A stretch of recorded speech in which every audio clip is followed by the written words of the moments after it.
Railway के अफसर भविष्य में स्पेशल यात्री ट्रेन या मालगाड़ी चलाने के लिए अधिक माथापच्ची नहीं करेंगे। अफसर खास मौके पर कंप्यूटर से डेटा निकालेंगे और जरूरत के अनुसार स्पेशल ट्रेन का संचालन शुरू कर देंगे। इसके लिए रेलवे बोर्ड के मुख्य अधिशासी अधिकारी विनोद कुमार यादव ने सभी जोन को आर्टिफिशियल इंटेलिजेंस और नेशनल रेल प्लान पर योजना तैयार करने के लिए कहा है। दोनों योजनाओं का उद्देश्य रेलवे का परिवहन 28% से बढ़ाकर 35% करना है।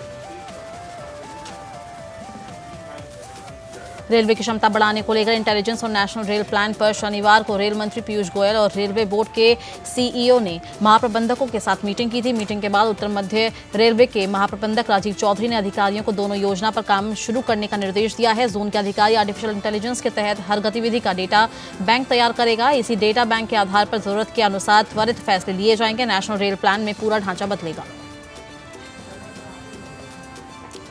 उत्तर मध्य रेलवे के मुख्य जनसंपर्क अधिकारी अजीत कुमार सिंह ने बताया कि नेशनल रेल प्लान 2050 के लिए है, उसे 2030 तक तैयार करना है। नेशनल रेल प्लान में जोन के हावड़ा नई दिल्ली मुंबई ट्रैक पर सभी फाटकों के स्थान पर ओवरब्रिज और अंडरपास बनाया जाएगा। मुख्य जनसंपर्क अधिकारी के मुताबिक जोन के दोनों रूट पर 160 किलोमीटर प्रति घंटे की रफ्तार से ट्रेन चलाने के लिए 2024 तक सभी फाटक बंद हो जाएंगे। उत्तर मध्य रेलवे के अन्य ट्रैकों पर भी यात्री ट्रेन की रफ्तार 10 किलोमीटर प्रति घंटा यानी 120 किलोमीटर बढ़ाने की गई है। इसके अलावा सभी जोन के सभी रूट विद्युतीकरण हो जाएंगे।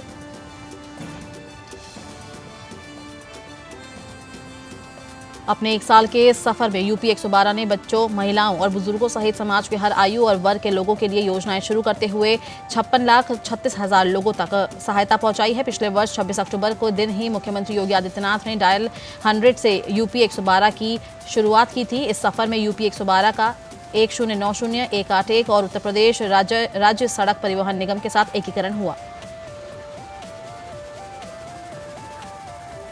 दूसरी सरकारी एजेंसियों के साथ एकीकरण के बाद 112 के माध्यम से मदद का दायरा भी बढ़ गया। अब इस एक नंबर 112 पर कॉल करके प्रदेश के 24 करोड़ लोग विभिन्न तरह की योजनाओं और सेवाओं का लाभ ले रहे हैं। समाज के हर वर्ग के लोगों को ध्यान में रखते हुए 112 की ओर से कई तरह की सेवाएं शुरू कर दी गई है। इसमें महिला पीआरवी, महिला एस्कॉर्ट, बुजुर्ग के लिए सवेरा योजना और घरेलू हिंसा का शिकार महिलाओं का पंजीकरण प्रमुख है। महिलाओं की सुरक्षा को ध्यान में रखते हुए प्रदेश भर में 300 महिला पीआरवी संचालित की जा रही है। रात्रि 10 बजे से सुबह 6 बजे तक अकेली महिला को सुरक्षित आवागमन के लिए महिला एस्कॉर्ट की सुविधा भी शुरू की गई है।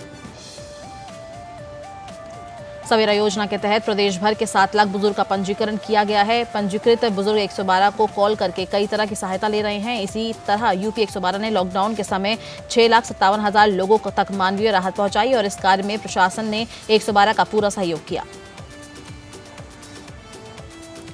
एडीजी 112 असीम अरुण ने बताया कि प्रदेश में उद्यमियों को सुरक्षित माहौल प्रदान करने के लिए लिंक सेवा शुरू की जा रही है। इसके तहत पंजीकरण प्रतिष्ठानों का अलार्म सिस्टम 112 से जोड़ा जा रहा है ताकि किसी भी आपात स्थिति में तत्काल मदद पहुंचाई जा सके। लिंक सेवा के पायलट प्रोजेक्ट का सफल परीक्षण किया जा चुका है। इसके अलावा इमरजेंसी नंबर 1070 के साथ एकीकरण का काम भी चल रहा है। प्रधानमंत्री नरेंद्र मोदी ने मंगलवार को पीएम स्वनिधि योजना से लाभ लेने वालों के साथ संवाद किया और इस दौरान वीडियो कॉन्फ्रेंसिंग के जरिए पीएम ने आगरा की फल विक्रेता प्रीति, बनारस के मोमोज कॉफी दुकानदार अरविंद मौर्य और लखनऊ के लैया चना मटर बेचने वाले विजय बहादुर से बात की और इस दौरान सीएम योगी आदित्यनाथ भी अपने सरकारी आवास में इस संवाद के दौरान मौजूद रहे। इस वर्चुअल संवाद में प्रदेश के 75 जिलों के 651 नगरीय निकायों के पटरी दुकानदार शामिल थे। पीएम मोदी ने प्रीति के प्रयासों की सराहना करते हुए कहा कि बहुत कम पढ़ी लिखी बहन प्रीति कितने आत्मविश्वास के साथ आधुनिक तकनीक को सीख रही है, अपने व्यापार को आगे बढ़ाने का प्रयास कर रही है। प्रधानमंत्री ने फल विक्रेता प्रीति से शिक्षा और उनके परिवार को लेकर भी सवाल किए। इस पर प्रीति ने कहा कि वो 8वीं कक्षा तक पढ़ी है, उनकी 3 बेटियां हैं और एक बेटा है। हादसे में पति के पैर में चोट लग गई है, इससे वो काम नहीं कर सकते हैं। प्रीति ने प्रधानमंत्री से पति के इलाज के लिए मदद मांगी। इस पर उन्होंने कहा कि अधिकारी आपकी मदद करेंगे। इस कार्यक्रम को देखने के लिए नगरीय निकायों में व्यवस्था की गई। इस योजना के तहत प्रदेश में 7 लाख से अधिक पंजीकरण आवेदन पोर्टल पर प्राप्त हुए। इसमें 6,40,000 से अधिक ऑनलाइन मिले हैं। प्रदेश में 3,62,000 से अधिक आवेदन पत्र स्वीकृत हो चुके हैं, जबकि अब तक 2,59,000 को कर्ज भी वितरित हो चुका है। केंद्र सरकार ने कोविड-19 महामारी से प्रभावित पटरी दुकानदार विक्रेताओं को फिर आजीविका से जोड़ने के लिए पीएम स्वनिधि योजना का 1 जून को शुरू की थी। पीएम मोदी ने स्वनिधि योजना के तहत मंगलवार को फेरी पटरी व्यवसायियों से वर्चुअल संवाद किया। वाराणसी के दुर्गाकुंड स्थित मोमोज और कॉफी बेचने वाले स्ट्रीट वेंडर अरविंद मौर्य से संवाद किया। इस दौरान पीएम ने पूछा कि प्रधानमंत्री स्वनिधि योजना का लाभ लेने के लिए कितनी दिक्कतें हुई और अफसरों के कितने चक्कर लगाने पड़े। वेंडर अरविंद ने पीएम मोदी को बताया कि यूनियन बैंक ने बुलाकर 10,000 का लोन दिया, दूसरे दिन भी खाते में पैसे आ गए। मोमोज बनाने की विधि के बारे में भी पीएम ने अरविंद से जानकारी ली और मजाकिया लहजे में कहा कि मुझे बनारस में कोई मोमोज नहीं खिलाता, सुरक्षा में लगे अधिकारी और जवान कुछ खाने नहीं देते। जिस पर अरविंद ने कहा कि आप आइए, सबरी की तरह सबसे पहले चख कर आपको खिलाऊंगा। पीएम मोदी ने कहा कि और किन किन योजनाओं का लाभ मिल रहा है, इसकी भी उन्होंने जानकारी दी। दुर्गाकुंड स्थित वेंडिंग जोन में मोमोज की दुकान लगाने वाले फेरी पटरी व्यवसायी अरविंद मौर्य से पीएम मोदी ने पूछा कि कोरोना से बचाव को लेकर क्या किया जाता है। बनारस में तो लोगों की बहुत भीड़ लगती होगी। अरविंद ने बताया कि यहाँ मास्क लगाकर आने वालों और सोशल डिस्टेंसिंग का पालन करने वालों को अपनी तरफ से एक मोमो फ्री में खिलाते हैं। इस पर पीएम मोदी ने प्रसन्नता व्यक्त की और कहा कि आपकी जैसी सोच से हम संक्रमण से बच सकते हैं और दूसरों को भी बचा सकते हैं। इस दौरान वेंडर अरविंद ने पीएम मोदी को बताया कि ऑनलाइन फूड कंपनी स्विगी से जुड़कर लोगों को घर तक मोमोज पहुंचाए जा रहे हैं, जिससे अच्छी इनकम भी हो रही है और कोरोना से बचाव भी। पीएम मोदी ने फेरी पटरी व्यवसायियों के डिजिटल लेन देन पर अधिक जोर दिया और उसके अनेक फायदे के बारे में भी जानकारी दी। यूपी में पंचायत चुनाव की सरगर्मी शुरू होने जा रही है। यहाँ एक और गांव-गांव लोग आंकड़े लगाने लगे हैं, वहीं प्रशासन ने भी अपनी तैयारी शुरू कर दी है। संभल के ब्लॉक बनियाखेड़ा के सभागार में एसडीएम ने बीएलओ और सुपरवाइजरों को कसा और आवश्यक निर्देश दिए। उप जिलाधिकारी महेश प्रसाद दीक्षित ने कहा कि पंचायत चुनाव आ रहा है। चुनाव की घोषणा होने से पहले ही बीएलओ और सुपरवाइजर पारदर्शिता के साथ सर्वे कर लोगों के वोट बनाएं, गांव की राजनीति में ना फंसे, निर्वाचन आयोग की गाइडलाइन के आधार पर कार्य करें। कहीं कोई परेशानी सामने आती है तो तत्काल संबंधित अधिकारी को जानकारी दें। और इस मौके पर रजिस्ट्रार कानूनगो सतीश यादव, एडीओ पंचायत दिग्विजय सिंह ने भी दिशा निर्देश दिए। इंडेन के गैस उपभोक्ताओं को सिलेंडर बुक कराने के लिए 1 नवंबर से नए मोबाइल नंबर का प्रयोग करना होगा। कंपनी ने अपने IVRS interactive voice response system number में बदलाव कर दिया है। सिलेंडर बुक कराने के लिए इंडेन के उपभोक्ताओं को अब 7718955555 डायल करना होगा। उत्तर प्रदेश में इंडेन के करीब 2,19,00,000 उपभोक्ता हैं। अन्य प्रक्रिया में पहले की तरह ही रहेगी। SMS के जरिए उपभोक्ताओं को भी जानकारी दी जाएगी।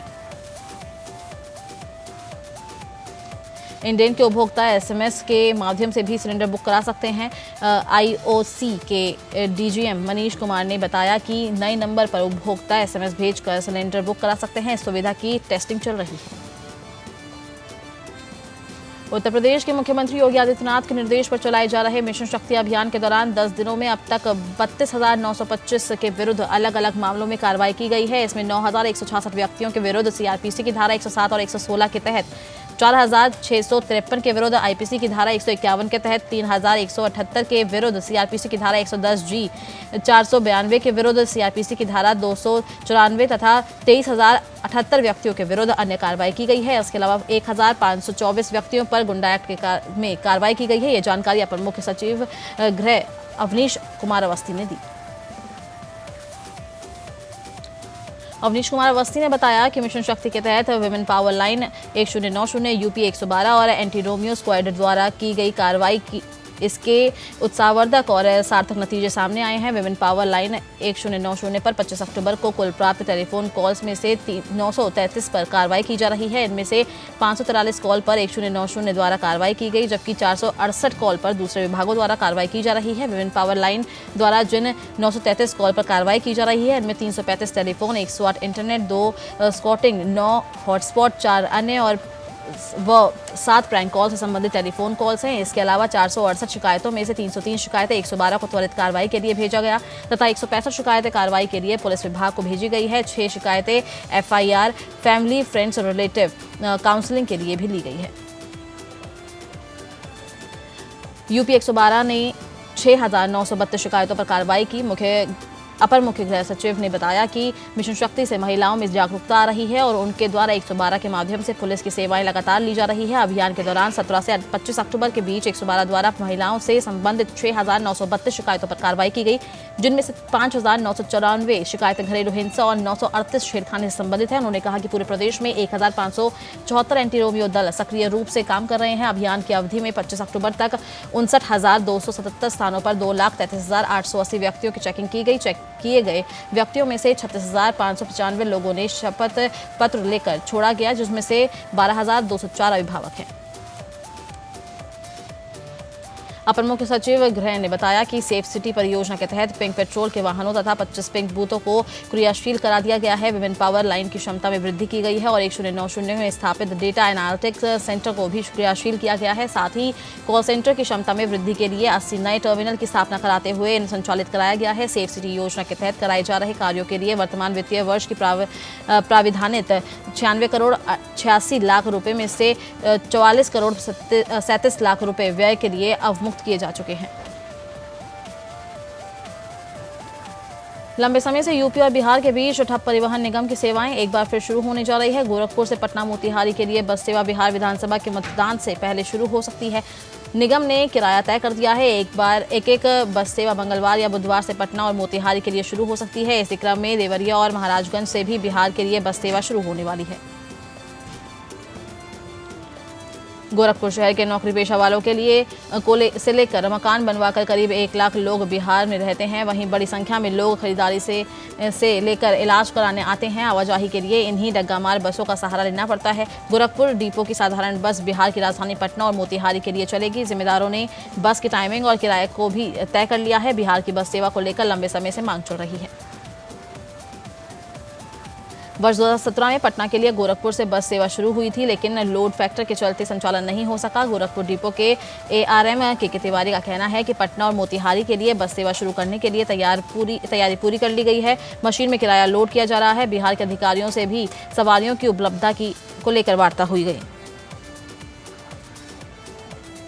गोरखपुर से बिहार के बीच परिवहन विभाग की सेवा नहीं होने से डग्गामारों की चांदी रहती है, जिससे गोरखपुर में रहने वाले करीब 1 लाख की आबादी को आवाजाही में दिक्कतें होती है। बस सेवा शुरू होने से दिवाली और छठ त्योहार को लेकर बिहार के लोगों को काफी सहूलियत होगी।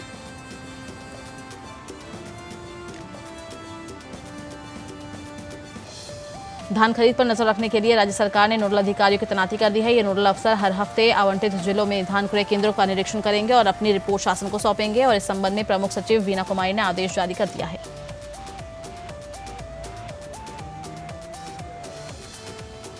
अपर आयुक्त अनिल कुमार को लखनऊ संभाग की जिम्मेदारी सौंपी गई है। वहीं विशेष सचिव AP सिंह को मुरादाबाद संभाग, संतोष सक्सेना को बरेली संभाग, सुनील कुमार वर्मा को अयोध्या, UP एग्रो के MD शेषनाथ को बस्ती, PCF के MD मासूम सरवर अली को कानपुर, कार्यकारी निदेशक आलोक दीक्षित को गोरखपुर, MD PCU मनोज द्विवेदी को वाराणसी, MD UPSS राजीव यादव को मिर्जापुर, अपर निबंधक आयुक्त व निबंधक कार्यालय कृपा शंकर को प्रयागराज, विभागीय वित्त नियंत्रक विनोद कुमार को आजमगढ़, विशेष सचिव OP वर्मा को देवीपाटन, SWC के MD श्रीकांत गोस्वामी को मेरठ, आगरा और अलीगढ़ और संभागीय खाद्य विपणन अधिकारी प्रदीप कुमार कुशवाहा को चित्रकूट और झांसी संभाग की जिम्मेदारी दी गई है।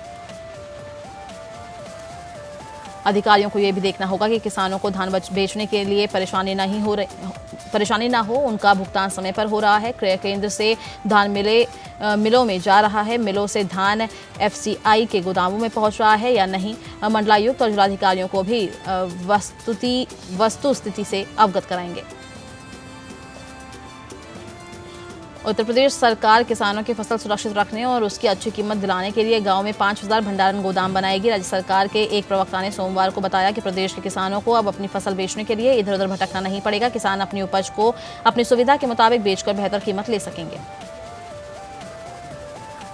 उन्होंने बताया कि राज्य सरकार की योजना लगभग हर गांव में एक भंडारण गोदाम बनाने की है। हालांकि पहले चरण में करीब हर 10 गांव पर एक गोदाम बनाने का प्रस्ताव तैयार किया गया है। करीब 2500 करोड़ रुपए की लागत से बनने जा रहे 5000 गोदाम से प्रदेश की भंडारण क्षमता में 8.60 लाख मीट्रिक टन की बढ़ोतरी होगी।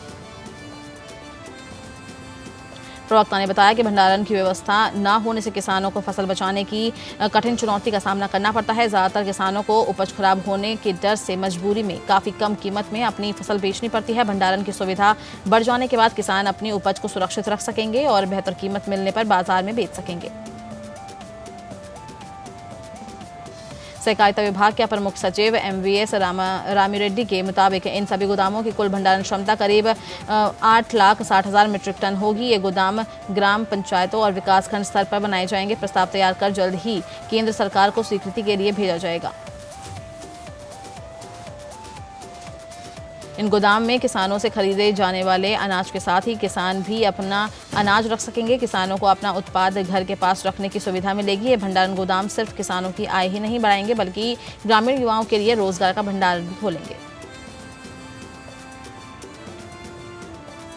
बहराइच के कलेक्ट्रेट सभागार में सैकड़ों शिक्षकों ने प्रदर्शन किया। शिक्षकों ने मांग का ज्ञापन सिटी मजिस्ट्रेट को सौंपा। उनकी मांग है कि 69,000 शिक्षक भर्ती में जो शिक्षकों की भर्ती नहीं हो पाई है उनकी जल्द से जल्द भर्ती कराई जाए। इन संबंध में उन्होंने बताया कि शिक्षक भर्ती परीक्षा में विशेष सचिव बेसिक शिक्षा उत्तर प्रदेश शासन द्वारा ट्वीट कर कट ऑफ SSC 60% निर्धारित किया गया था, जिस पर 24 जुलाई को माननीय सुप्रीम कोर्ट द्वारा सुनवाई पूरी करते हुए फैसला सुरक्षित कर लिया गया था।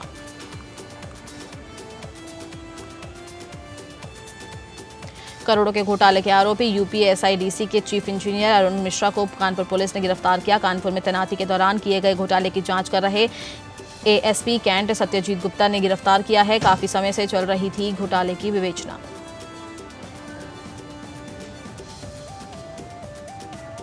बुलंदशहर के गुलावठी कोतवाल सचिन मलिक पर लगाए गए आरोपों को विशाखा समिति ने बेबुनियाद बताया है। विशाखा समिति ने SSP को जांच रिपोर्ट सौंप दी है। SSP ने कहा कि इंस्पेक्टर सचिन मलिक को पर बेबुनियाद और झूठे आरोप लगवाए गए हैं। कोतवाल के खिलाफ कार्रवाई होने को लेकर संशय बना हुआ है। विशाखा समिति के द्वारा क्लीन चिट देने के बाद कोतवाल के ऊपर से कार्रवाई की तलवार टल गई है। फर्रुखाबाद प्रगतिशील समाजवादी पार्टी लोहिया के जिलाध्यक्ष अनस सिद्दीकी के नेतृत्व में जिलाधिकारी को ज्ञापन सौंपा गया। जिलाधिकारी द्वारा नगरपालिका को समाप्त कराकर नगर निगम बनाए जाने के संबंध में नगरपालिका EO को निर्देश दिए गए हैं कि इसकी जितनी सराहना की जाए कम है। जिलाधिकारी ने नगर निगम बनाए जाने की जो पहल की है वो फर्रुखाबाद के विकास में एक मील का पत्थर बनेगी और फर्रुखाबाद के इतिहास में जिलाधिकारी श्री मानवेंद्र सिंह का नाम स्वर्ण अक्षरों में लिखा जाएगा। गाजियाबाद मुरादनगर पुलिस ने ब्लाइंड मर्डर केस का खुलासा किया है। बीती 14 अक्टूबर को मुरादनगर रेलवे ट्रैक पर लाश मिली थी, जिस पर मुरादनगर पुलिस ने खुलासा करते हुए 3 आरोपी अंजू, सोनू और विश्वास नाम के 3 लोगों को हत्या करने की बात पुलिस के द्वारा कही जा रही है। पुलिस के मुताबिक तीनों ने हत्या कर शव रेलवे ट्रैक पर फेंक कर आत्महत्या बनाए जाने की कोशिश की थी। हरदोई के पिहानी गोत वाले इलाके में निपनिया गांव में 24 अक्टूबर को घर में घुसकर किशोर की गोली मारकर हत्या कर दी गई थी। पुलिस ने खुलासा करते हुए 3 हत्यारों को गिरफ्तार किया था। उनके पास एक तमंचा, 2 लाइसेंसी बंदूक के साथ कारतूस और खोखे भी पुलिस ने बरामद किए थे। पुलिस अधीक्षक अनुराग वत्स के मुताबिक मृतक का बड़ा भाई 1 साल पहले हत्यारोपियों के परिवार से एक लड़की को लेकर चला गया था और वहीं शादी करके दिल्ली में रह रहा था। झांसी के आकर्षण का केंद्र खटीक समाज की मां काली के विसर्जन में हजारों भक्तों की भीड़ उमड़ी। पुलिस को व्यवस्था बनाने के लिए कड़ी मशक्कत करनी पड़ी। इसके साथ ही अन्य देवी प्रतिमाओं का विसर्जन श्रद्धापूर्वक किया गया। कोरोना के चलते इस बार नगर में लगभग 200 प्रतिमाएं स्थापित की गई, लेकिन अभी भी निगाहें खटीक समाज की महाकाली माता में टिकी है। जैसे ही माता की सवारी निकलने का समय हुआ, हजारों की भीड़ सड़क पर जमा हो गई।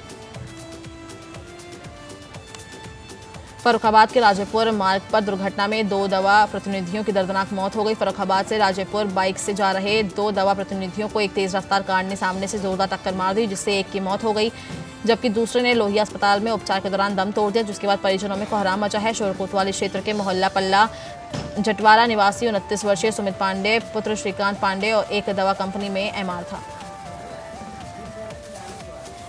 उत्तर प्रदेश में हो रहे उपचुनाव को देखते हुए मुख्यमंत्री योगी आदित्यनाथ धुआंधार प्रचार कर रहे हैं। CM धातामपुर में भाजपा प्रत्याशी के पक्ष में एक जनसभा को संबोधित करेंगे। भारतीय जनता पार्टी की तरफ से उपेंद्रनाथ पासवान को मैदान में उतारा गया है। वहीं CM की रैली को लेकर सुरक्षा के चाक चौबंद इंतजाम किए गए हैं ताकि परिंदा भी पर न मार सके। DIG ने बताया कि मुख्यमंत्री की सुरक्षा को लेकर बाहर की एजेंसी के अलावा खुद मुख्यमंत्री की सुरक्षा एजेंसी भी होगी।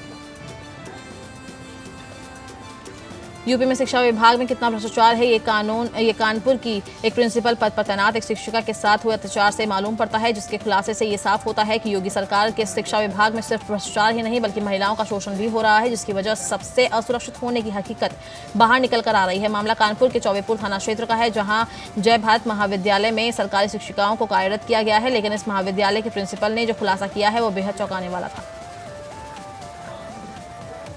कासगंज जनपद के सोरो कोतवाली क्षेत्र के ग्राम प्रहलादपुर अक्टूबर हुई फायरिंग से घायल व्यक्ति की उपचार के दौरान मौत हो गई। मौत के बाद जहां परिवार में कोहराम मचा हुआ है, तो वहीं पुलिस ने शव को कब्जे में लेकर पोस्टमार्टम के लिए भेज दिया है। उधर पुलिस ने एक नामजद आरोपी को गिरफ्तार कर जेल भेज दिया है, जहां नेत्रपाल, बंटू, राजीव, प्रेमपाल सहित 5 लोगों ने एक षड्यंत्र के तहत घेर लिया और ताबड़तोड़ फायरिंग कर दी, जिससे हाकिम सिंह को 2 गोलियां लग गई और गंभीर रूप से घायल हो गया।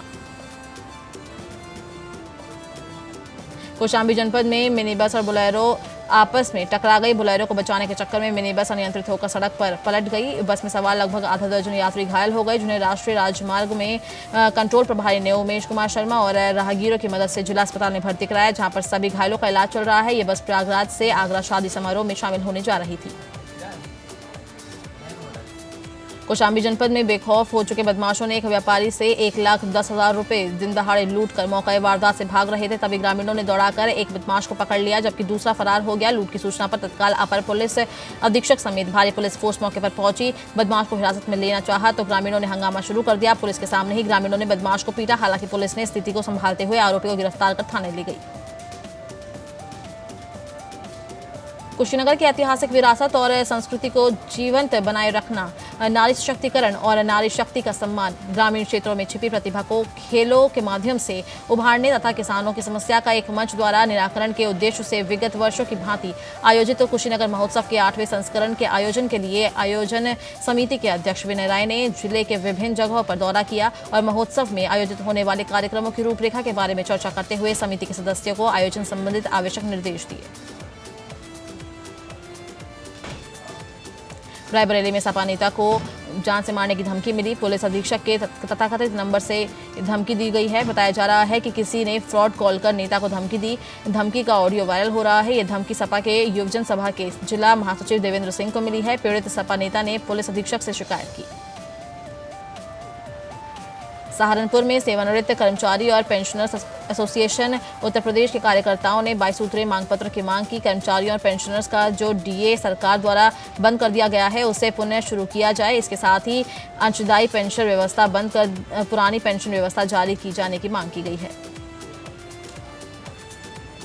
सहारनपुर के बेहर थाना क्षेत्र में सिद्धपीठ माता शाकंभरी देवी के पास भूरादेव मंदिर पर 25 दुकान और 15 बीघा जमीन को अवैध कब्जा मुक्त कराने के लिए धरना प्रदर्शन किया गया। संबंधित मामले में जानकारी देते हुए संघर्ष समिति के महासचिव निर्दोष कुमार ने बताया कि थाना बेहट क्षेत्र में सिद्धपीठ माता शाकंभरी देवी के पास ही मौजूद भूरादेव के मंदिर पर करीब 25 दुकानों पर आशुतोष शर्मा नाम के व्यक्ति द्वारा अपना मालिकाना बताया गया, जिसके साथ ही 15 बीघा जमीन को भी हड़पने की कोशिश की जा रही है। सहारनपुर के थाना चिलकाना पुलिस और क्राइम ब्रांच की संयुक्त टीम ने मोटरसाइकिल सवार बदमाश से मुठभेड़ में जवाबी फायरिंग की, जिसमें एक बदमाश घायल हो गया। पुलिस ने मौके से एक मोटरसाइकिल और अवैध तमंचा बरामद किया है। थाना चिलकाना पुलिस और क्राइम ब्रांच सहारनपुर की चेकिंग के दौरान दुमझेड़ा रोड कच्चे पक्के रास्ते पर मोटरसाइकिल सवार बदमाश से मुठभेड़ हुई। डेयरी व्यापारी भूरे सिंह से बाइक सवारों द्वारा लूटपाट की घटना को अंजाम देने के बाद रजपुरा पुलिस ने एक बदमाश संतोष यादव को लूटी गई रकम और अवैध तमंचे के साथ गिरफ्तार कर लिया है। पुलिस क्षेत्राधिकारी डॉक्टर के सरोज ने बताया कि डेयरी व्यापारी भूरे सिंह के आने वाले रास्ते के बारे में फरार बदमाश राम प्रकाश को जानकारी थी, जिसमें उसने अपने साथी संतोष यादव को लूटकांड में साथ लिया और घटना को अंजाम दे दिया। आरोपी के पास से एक तमंचा, एक जिंदा कारतूस और 10,000 रुपये रकम बरामद की गई है। संभल में दिन दहाड़े अमरोहा के गैंगस्टर से पुलिस की मुठभेड़ हो गई। आगामी त्योहारों को लेकर संभल के चंदौसी में पुलिस वाहन चेकिंग कर रही थी, जिसको लेकर सामने से आ रही एक कार को पुलिस ने रोकने का चाहा तो बदमाशों ने कार की स्पीड बढ़ा दी। तभी घेराबंदी करने पर बदमाशों ने पुलिस पर फायरिंग कर दी, जिसमें जवाबी कार्रवाई में अमरोहा का एक रहने वाला गैंगस्टर पुलिस की गोली लगने से घायल हो गया, जबकि बदमाशों की गोली से पुलिसकर्मी भी घायल हो गया है, जिनको अस्पताल में भर्ती करा दिया गया है। वहीं गैंगस्टर के बाकी फरार साथियों की पुलिस तलाश में पुलिस कॉम्बिंग कर रही है।